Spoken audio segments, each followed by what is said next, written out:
ইহুদি, Zionist, Israeli, তিনটা আলাদা আলাদা নাম, অথচ ধর্ম তাদের একটি। সেই ধর্মের নাম ইহুদি। এই ধর্মের ইতিহাস যেন এক পথভ্রষ্টতার ইতিহাস। এটি আনুমানিক 4000 বছরের ইতিহাস, বিশাল এক আখ্যান। এর সাথে জড়িয়ে রয়েছে মানব সভ্যতার সবচেয়ে বড় সংকট, পৌত্তলিক ও একেশ্বরবাদীদের দ্বন্দ্ব, ক্ষমতা, রাজনীতি ও ঘৃণ্য অপরাধের গল্প। এটা এমনই এক ইতিহাস যা আপনার চোখকে কপালে তুলবে, চোয়াল হাঁ হয়ে যাবে। ইতিহাসের এই নিকৃষ্ট দিক যা আপনার থেকে লুকিয়ে রাখা হয়েছিল। সিটিভি বাংলা সেই সত্য ইতিহাসকে তুলে এনেছে আপনার সামনে। কারা এই ইহুদি জাতি? কী তাদের উদ্দেশ্য? কেনই বা তারা দিনকে দিন এত ক্ষমতাধর হয়ে উঠছে পৃথিবীর বুকে? সেসব আজকে আপনারা জানবেন ইতিহাসের আস্তাকুর থেকে। সেমেটিক বা মধ্যযুগীয় সভ্যতার মধ্যে অন্যতম প্রাচীন ধর্ম হিসেবে পরিচিত ইহুদি ধর্মের জাতির পিতা এবং মুসলিম ধর্মের জাতির পিতা একজনই। তিনি হলেন হজরত ইব্রাহিম আলাইহিসসালাম। হজরত ইব্রাহিম আলাইহিসসালামের দুই পুত্র হজরত ইসমাইল আলাইহিসসালাম এবং হজরত ইসাক আলাইহিসসালামের হাত ধরে যে দুটি বংশের গোড়াপত্তন ঘটে, সেই দুই বংশের মাধ্যমেই মহান রব্বুল আলামিন পৃথিবীতে দুইটি ধর্মের প্রসার ঘটান। পৃথিবীর ইতিহাসে সর্বশেষ এবং সর্বশ্রেষ্ঠ নবী হজরত মুহাম্মদ সাল্লাল্লাহু আলাইহি সাল্লাম যে বংশে জন্মগ্রহণ করেন, সে কুরাইশ বংশের পূর্বপুরুষগণ ছিলেন হজরত ইসমাইল আলাইহিসসালামের বংশধর। অপরদিকে হজরত ইসাক আলাইহিসসালামের পুত্র ছিলেন হজরত ইয়াকুব আলাইহিসসালাম, যার অপর নাম ছিল ইসরায়েল। মূলত ইহুদি বংশের প্রচলন হজরত ইয়াকুব আলাইহিসসালামের হাত ধরেই শুরু হয়। কুরআনে এই বংশকে আল্লাহ তাআলা বনি ইসরায়েল নামে সম্বোধন করেছেন। এই বংশে অসংখ্য নবী রাসূল প্রেরণ করা হয়েছে। এখন খুব স্বাভাবিকভাবেই আপনার মনে প্রশ্ন জাগতে পারে, বনি ইসরায়েলের নাম কিভাবে ইহুদি হয়ে গেল? হজরত ইয়াকুব আলাইহিসসালামের 12 সন্তানের মধ্যে একজন সন্তানের নাম ছিল ইয়াহুদা। সে সন্তানের বংশই পরবর্তীতে সবচেয়ে বেশি বিস্তার লাভ করে, যার ফলে বনি ইসরায়েলেরই আরেক নাম হয়ে ওঠে ইহুদি। এখানে একটা বিষয় স্পষ্ট যে ইহুদি ধর্ম এবং ইহুদি বংশ দুটোই সম্পূর্ণ আলাদা। অর্থাৎ আপনি চাইলে ইহুদি ধর্মের অনুসারী হতে পারবেন, কিন্তু ইহুদি বংশের হতে পারবেন না। কেননা এর জন্য আপনার পরিবারকে হতে হবে ইহুদি বংশের উত্তরাধিকারী। বর্তমানে পৃথিবীতে যত ইহুদি আছে তারা সকলেই ইহুদি ধর্মের অনুসারী, কিন্তু এদের মধ্যে কতজনই ইহুদি বংশের উত্তরাধিকারী সে সম্পর্কে মহান রব্বুল আলামিনই একমাত্র অবগত। আমরা আপনাকে যে সময়ের ইতিহাস দেখাচ্ছি তা আজ থেকে প্রায় 4000 বছর আগের। 4000 বছরের পুরনো এই ধর্মের অনুসারীরা কেন আজ বিপদগামী? বিশেষ করে দাউদ আলাইহিসসালাম, সুলাইমান আলাইহিসসালাম, ইউসুফ আলাইহিসসালাম, মুসা আলাইহিসসালামের মতো নবীগণের আগমন যে বংশে ঘটেছিল, যে ধর্মের অনুসারীদের তারা আসমানি কিতাবের ঐশীবাণী শুনিয়েছিল, তারা কেন এক আল্লাহর উপাসনা ছেড়ে সিম্বল অব গড বা ঈশ্বরের সাংকেতিক চিহ্নকে বিশ্বাস করছে, তা নিয়ে মানুষের মনে কৌতূহলের শেষ নেই। অথচ ইতিহাস ঘাটলে দেখা যায় প্রতিটা যুগে প্রতিটি নবীর সময়ই তারা পথভ্রষ্টতার সকল সীমা পার করেছিল। তাদেরকে বাগে আনতে কখনো কখনো তাদের উপর তরবারি চালানোর প্রয়োজনও হয়েছিল। তাদের যন্ত্রণায় অতিষ্ঠ হয়ে তাদেরকে হেদায়েতের দিকে আহ্বান করার জন্য প্রেরিত নবীরাও তাদের উপর মহান রব্বুল আলামিনের কাছে বদদোয়া করেছিল, যার কারণে তারা পরিণত হয়েছে অভিশপ্ত এক জাতি হিসেবে, যাদের ব্যাপারে আমাদের নবী হজরত মুহাম্মদ সাল্লাল্লাহু আলাইহি সাল্লামের ভবিষ্যৎবাণী ছিল, এরা পৃথিবীর যেখানেই যাবে সেখানেই বিতাড়িত হবে, অপমানিত হবে, লাঞ্ছিত হবে। হয়েছিল তাই। হজরত ইউসুফ আলাইহিসসালামের সময়কালে ইহুদি জাতি মিশরের রাজক্ষমতায় আরোহণ করেছিল। ধন সম্পদ, প্রভাব প্রতিপত্তিতে তারা সকলের চেয়ে এগিয়ে ছিল। মহান রব্বুল আলামিনের সকল নিয়ামত তাদের মাথার উপর ছায়া বর্ষণ করেছিল। মহান রব্বুল আলামিনের অগণিত নিয়ামত পেয়ে তারা দিনকে দিন হয়ে উঠেছিল বেপরোয়া, অহংকারী এবং অত্যাচারী। আল্লাহর প্রেরিত বাণী অগ্রাহ্য করে নানান অপরাধে লিপ্ত হয়ে উঠেছিল। সে সময় মহান রব্বুল আলামিন তাদের উপর থেকে নিজের রহমত উঠিয়ে নেয়। তারা প্রভাব প্রতিপত্তি হারিয়ে দাসে পরিণত হয়। তাদের উপর চড়াও হয় ফারাও সম্রাটদের অত্যাচার। ফারাওদের জুলুমের পরিমাণ এতটাই ছিল, তারা সর্বদা ইয়ানাফসি ইয়ানাফসি করত এবং সৃষ্টিকর্তার কাছে এই বিপদ থেকে রক্ষা পাওয়ার জন্য প্রার্থনা করত। অবশেষে হজরত মুসা আলাইহিসসালামের আগমন এবং ফেরাউনকে নীল নদে ডুবিয়ে মারার মধ্য দিয়ে তারা মুক্তি পায়। কিন্তু কিছুদিন পরেই তারা আবার ফিরে যায় সেই পুরনো রূপে। এমনকি মুসা আলাহিস সাল্লামের জীবদ্দশাতেই গরু পূজার মতো গর্হিত কাজ করে বসে। তখন তাদেরকে শাস্তি দেওয়ার জন্য আল্লাহর নির্দেশে সকল গরু পূজারীকে হত্যা করা হয়। অতঃপর মুসা আলাহিস সাল্লাম বনি ইসরায়েল গোষ্ঠীকে নিয়ে রওনা হন কেনান অঞ্চলে। এই সেই কেনান যা বর্তমানে ফিলিস্তিন নামে পরিচিত, যেখানে অবস্থিত রয়েছে মুসলমানদের প্রথম কিবলা। কেনান সম্পর্কে ইহুদিদের বিশ্বাস, এই অঞ্চলের ব্যাপারে হযরত ইয়াকুব আলাইহিস সাল্লামকে স্বপ্নের মাধ্যমে আল্লাহর পক্ষ থেকে ওয়াদা করা হয়েছিল যে একদা এই অঞ্চল ইয়াকুব আলাইহিস সাল্লামের বংশধরদের দেয়া হবে। তারা আজও সেই বিশ্বাস নিয়েই বেঁচে আছে। কেনান বা ফিলিস্তিন নিয়ে সামনে আরও আলোচনা করা হবে। মুসা আলাইহিস সাল্লামের সাথে কেনানে আসার পর তারা কিছুটা সুস্থির এবং সভ্য হলেও মুসা আলাইহিস সাল্লামের ওফাতের পরপর তারা পুনরায় পাপের রাস্তা বেছে নিতে থাকে। একটা সময় তাদের সীমালঙ্ঘন এতটাই ভয়াবহ পর্যায়ে পৌঁছায় যে তারা সত্যিকার অর্থেই পথভ্রষ্ট হয়ে যায় এবং মূর্তি পূজা শুরু করে। তখন তাদের ঐক্যতা নষ্ট হয়, ফলে বিদেশি শক্তি তাদের উপর নিজেদের কর্তৃত্ব প্রতিষ্ঠা করে। কয়েকশো বছর ইহুদিরা নিজ ভূমিতেই মানবেতর জীবনযাপন করতে থাকে। এবারও তাদের উপর অত্যাচার দেখে মহান রব্বুল আলামিনের রহমত তাদের উপর বর্ষণ হয়। হযরত দাউদ আলাইহিস সাল্লাম এসে তাদেরকে পৌত্তলিক তথা মূর্তি পূজারীদের হাত থেকে রক্ষা করে। দাউদ আলাইহিস সাল্লাম এবং ওনার ছেলে হযরত সুলাইমান আলাইহিস সাল্লামের হাত ধরে ইহুদি জাতি আবার পৃথিবীর বুকে শ্রেষ্ঠত্ব অর্জন করে। হযরত সুলাইমান আলাইহিস সাল্লাম ফিলিস্তিনে অবস্থিত প্রথম কিবলা বাইতুল মুকাদ্দাসের পুনর্নির্মাণ করেন। বাইতুল মুকাদ্দাস নিয়ে একটা ভ্রান্তি আমাদের সমাজে বহুকাল ধরে প্রচলিত আছে। অনেকে বিশ্বাস করে সোনালী রঙের যে গম্বুজের ছবি আমরা সচরাচর দেখি বাইতুল মুকাদ্দাস সেটাই। আবার অনেকে অস্বীকার করে বলে যে এর পাশে ছোট্ট করে কালো রঙের যে গম্বুজ দেখা যায় সেটি আসল বাইতুল মুকাদ্দাস। সোনালী রঙেরটা ইহুদিদের উপাসনালয়। এখানে উভয় পক্ষই ভুল করে। সোনালী আকৃতির গম্বুজ যেখানে অবস্থিত সেখানে প্রায় 1700 বছর পূর্বে ইহুদিদের উপাসনালয় ছিল। পরবর্তীতে সেই মন্দির ধ্বংস হলে তা কয়েকশো বছর পর্যন্ত খালি অবস্থায় থাকে। অতঃপর হযরত ওমর রাদিয়াল্লাহু তাআলা ফিলিস্তিন বিজয়ের পর সেখানে মসজিদ নির্মাণ করেন। মূলত যুগে যুগে বাইতুল মুকাদ্দাস বেশ অনেকবারই যুদ্ধের কবলে পড়েছে, প্রতিহিংসার শিকার হয়েছে, যার কারণে ধ্বংস হয়েছে বহুবার। যতবার বাইতুল মুকাদ্দাস ধ্বংস হয়েছে ততবারই তা কোনো না কোনো নবী বা মুসলিম শাসকের হাতে নির্মিত হয়েছে। সুতরাং সোনালী রঙের গম্বুজ যা ডোম অব দ্য রক হিসেবে পরিচিত আর কালো রঙের গম্বুজ যা টেম্পল অব সুলাইমান হিসেবে পরিচিত, তা উভয়ই বাইতুল মুকাদ্দাস বা মসজিদুল আকসা। উভয় গম্বুজকে ঘিরে যে বাউন্ডারি দেওয়া, সেই বাউন্ডারির মধ্যে যে কোনো এক জায়গায় নামাজ আদায় করলেই মসজিদুল আকসায় নামাজ আদায় করার সওয়াব পাওয়া যাবে।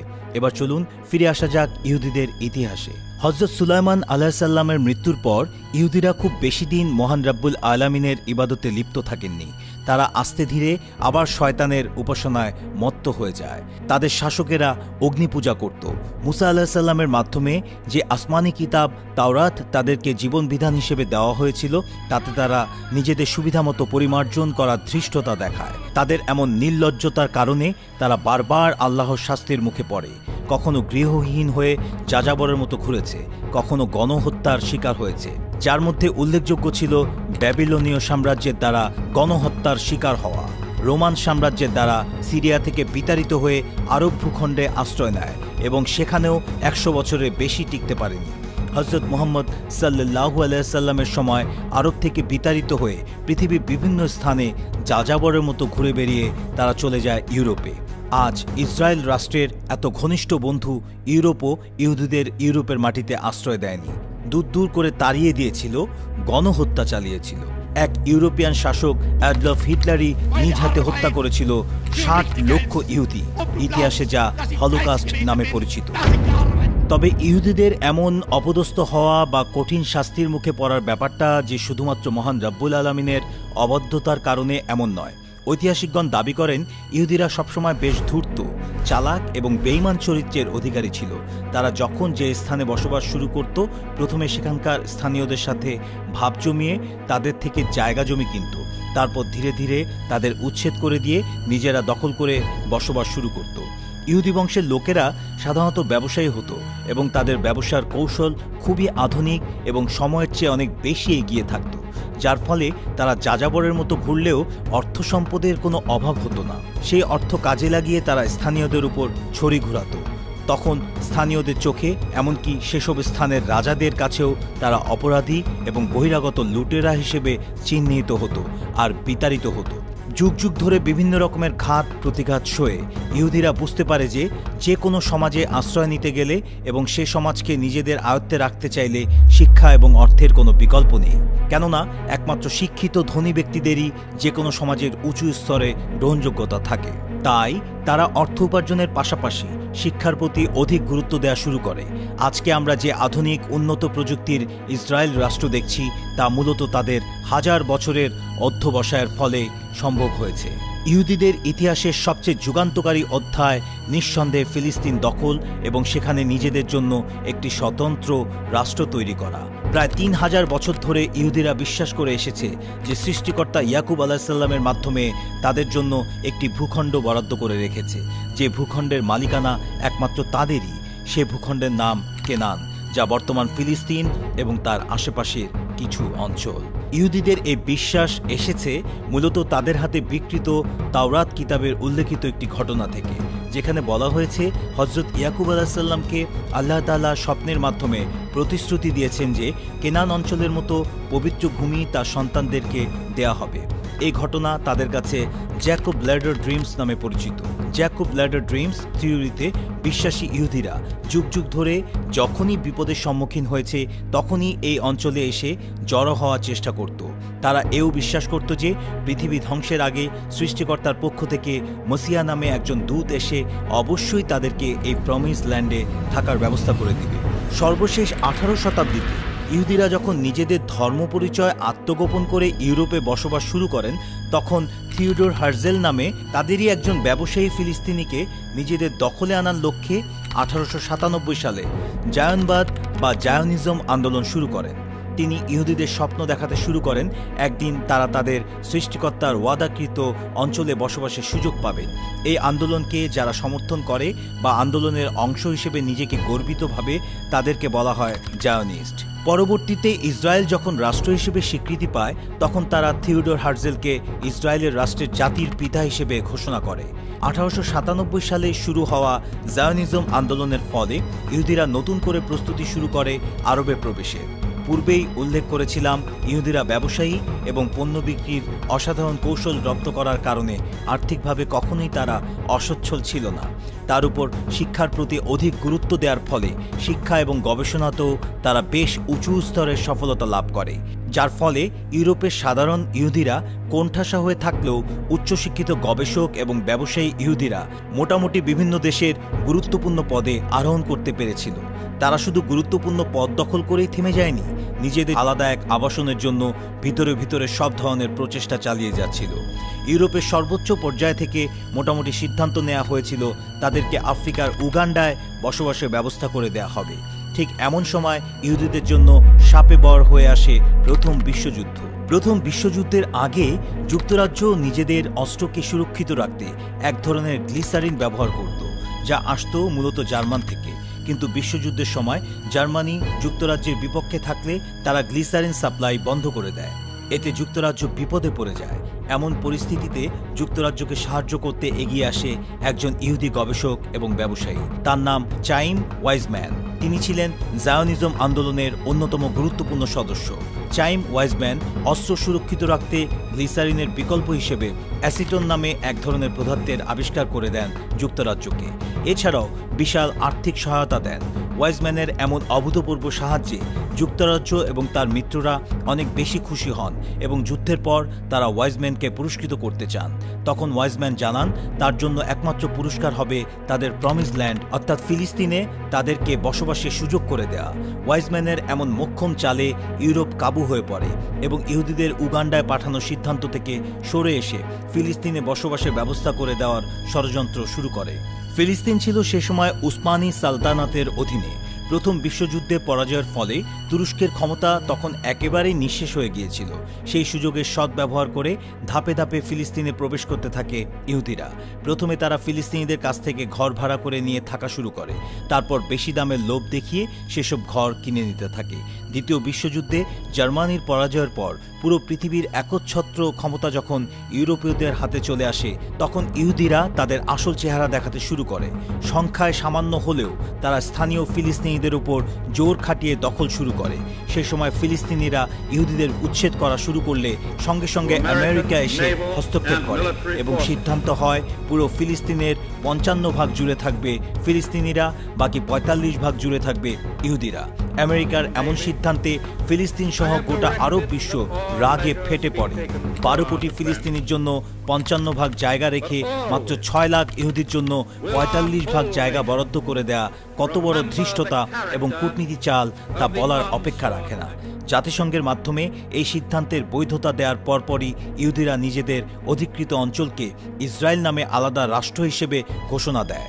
নব্য গঠিত এই রাষ্ট্রের প্রেসিডেন্ট হন চাইম ওয়াইজম্যান।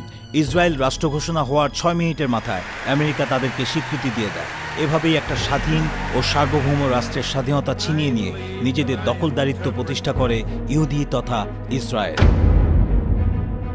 এইটা মোটামুটি একটা বিস্ময়কর বিষয় যে 1948 সালে প্রতিষ্ঠিত হওয়া একটি রাষ্ট্র এত দ্রুত কিভাবে সামরিকভাবে, আর্থিকভাবে এবং প্রযুক্তিগতভাবে শ্রেষ্ঠ হয়ে উঠল।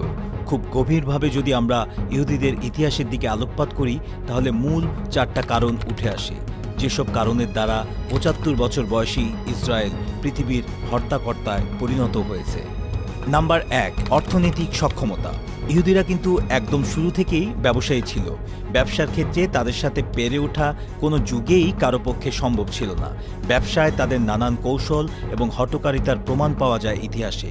পৃথিবীর ইতিহাসে প্রথম সুদযুক্ত লেনদেনের ব্যবস্থা ইহুদিদেরই আবিষ্কার। আজকের বিশ্বে আমরা যত বড় বড় শিল্প প্রতিষ্ঠান দেখি, হোক তা পেপসি, কোকাকোলা কিংবা ফেসবুক, গুগল, অ্যাপল, মাইক্রোসফট, পেপ্যালের মতো প্রতিষ্ঠান, সবকিছুই ইহুদিদের প্রতিষ্ঠিত এবং ইহুদিদের দ্বারা পরিচালিত।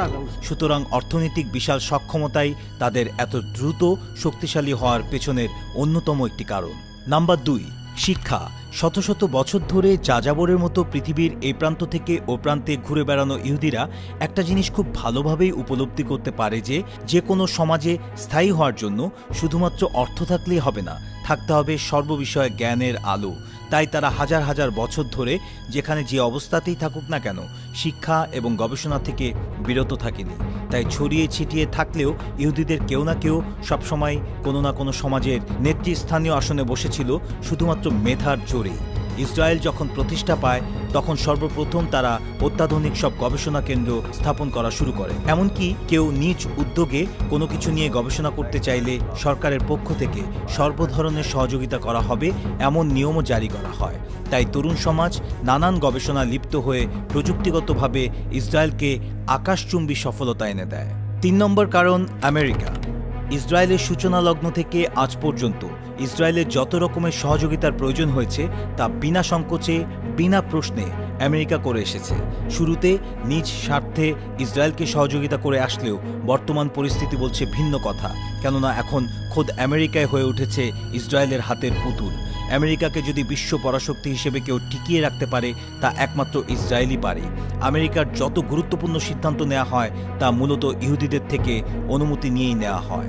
একদা যে দেশকে ছেলের মতো করে লালন পালন করেছিল আমেরিকা, আজ সে দেশই বাবা হয়ে মাথায় চড়ে বসেছে আমেরিকা। কারণ নম্বর 4, বাইতুল মুকাদ্দাস। জানি আপনি অবাক হচ্ছেন, বাইতুল মুকাদ্দাস কিভাবে ইসরায়েলের পরাশক্তি হয়ে ওঠার কারণ হতে পারে। একথা আমরা সবাই জানি যে বাইতুল মুকাদ্দাস তথা ফিলিস্তিন ভূখণ্ড পৃথিবীর অন্যতম পবিত্র একটি ভূমি। তবে এই ভূমি যেমন পবিত্র, তেমন ভৌগোলিকভাবেও বেশ গুরুত্বপূর্ণ। আর এ ব্যাপারে প্রায় অনেক ঐতিহাসিকগণই একমত পোষণ করেছেন যে যুগে যুগে যে সম্প্রদায়ের হাতে বাইতুল মুকাদ্দাসের শাসনভার ছিল, সে যুগে তারাই পৃথিবী শাসন করেছে। উদাহরণস্বরূপ ঈসা আলাইহিস সালামের আগমনের পূর্বে পৃথিবীতে ইহুদিদের রাজত্ব ছিল।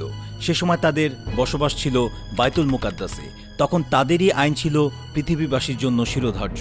অতঃপর ঈসা আলাইহিস সালামের আগমনের পরে রোমান এবং পারস্যের সম্রাট যখন খ্রিস্টান ধর্ম গ্রহণ করে, তখন তারা পুরো পৃথিবী শাসন করতে থাকে, কেননা বাইতুল মুকাদ্দাস ছিল তখন পারস্যের অধীনে। হযরত মুহাম্মদ সাল্লাল্লাহু আলাইহি সাল্লামের আগমনের পর মুসলমানরা যখন বাইতুল মুকাদ্দাস জয় করে তখন অর্ধ বিশ্বে মুসলমানদের পতাকা উড্ডয়ন ছিল। এভাবে ঘটনা পরিক্রমায় যখন যে গোষ্ঠী বা ধর্মের অনুসারীদের হাতে বাইতুল মুকাদ্দাস ছিল তখন তারাই পৃথিবীর হর্তাকর্তায় পরিণত হয়েছিল। তাই তো হাজার হাজার বছর ধরে বাইতুল মুকাদ্দাসকে ঘিরে এত লড়াই, এত যুদ্ধ সংঘটিত হয়ে এসেছে। তাই ঐতিহাসিকগণের সাথে একমত হয়ে একথা বলাই যায় যে বাইতুল মুকাদ্দাসের অধিকার ইসরায়েলকে সুপার পাওয়ারে পরিণত করার পেছনে আলাদা ভূমিকা পালন করেছে। অনেকেই হয়তো ভেবে বসে আছেন যে ইসরায়েলের এত ষড়যন্ত্র, এত দাঙ্গা হাঙ্গামা শুধুমাত্র ফিলিস্তিনকে পূর্ণ কবজা করার জন্যই বুঝি। যারা এই ধারণা পোষণ করেন তারা এবার চমকে উঠবেন ইসরায়েলের আসল চেহারা দেখে। কেননা যে ইসরায়েল অল্পদিনেই ফিলিস্তিনের ৮০% অঞ্চল দখল করে নিজেদের রাষ্ট্র প্রতিষ্ঠা করে ফেলেছে, তাদের কাছে বাকি ২০% দখল করা কোনো ব্যাপারই না। কিন্তু তারা এইটুকু অঞ্চল কখনোই সম্পূর্ণ দখল করবে না, কারণ তাদের নিত্য নতুন অত্যাধুনিক যত অস্ত্র তৈরি হচ্ছে তার পরীক্ষা নিরীক্ষার জন্য এর চেয়ে ভালো কোনো অপশন তাদের হাতে নেই। যে কোনো ধরনের গিনিপিগ পরীক্ষা চালানোর জন্য তারা এই অঞ্চলে মুসলিম বসতি ধরে রাখবে এবং নানামুখী নির্যাতন চালিয়ে যাবে। এখন প্রশ্ন আসতে পারে, তাহলে ইসরায়েলের উদ্দেশ্য বা ভবিষ্যৎ পরিকল্পনা কি? ইসরায়েলের ভবিষ্যৎ পরিকল্পনা হচ্ছে সমগ্র পৃথিবী শাসন করা, শয়তানের রাজত্ব কায়েম করা। ইহুদিরা অপেক্ষা করছে দাজ্জালের আগমনের, যাকে তারা মসিহা নামে স্মরণ করে। তারা বিশ্বাস করে এই মসিহা আগমন করে সমগ্র বিশ্ব দখল করে নেবে এবং তার শাসনভার ইহুদিদের হাতে তুলে দেবে। বস্তুত ৪০০০ বছরের পুরনো এই ধর্মের পূজারীরা সবসময় পথভ্রষ্ট ছিল। যুগে যুগে মহান রব্বুল আলামিন এদেরকে সৎ পথে ফিরিয়ে আনতে অসংখ্য নবী রাসূল প্রেরণ করেছেন, অথচ তারা বেশি দিন সৎ পথ অবলম্বন করেনি। নবীর জীবদ্দশায় তাদের বিরুদ্ধচারণ, এমনকি নবী হত্যার মতো জঘন্য পাপও তারা করেছিল। হযরত ঈসা আলাইহিস সালামকেও তারা হত্যার চেষ্টা করেছিল, যিনি পরে আল্লাহ তাআলার অশেষ কুদরতে আসমানে উঠে গিয়েছিলেন। মানবজাতির জন্য বিস্ফোরা হয়ে দেখা দেওয়া এই ইহুদি ধর্মের অনুসারীদের বিরুদ্ধে প্রতিবাদ গড়ে তোলা এখন সময়ের দাবি হয়ে দাঁড়িয়েছে। অন্যথায় এদের ষড়যন্ত্রে পৃথিবী ধীরে ধীরে পরিণত হবে মনুষ্যত্ববিহীন এক বিরান ভূমিতে।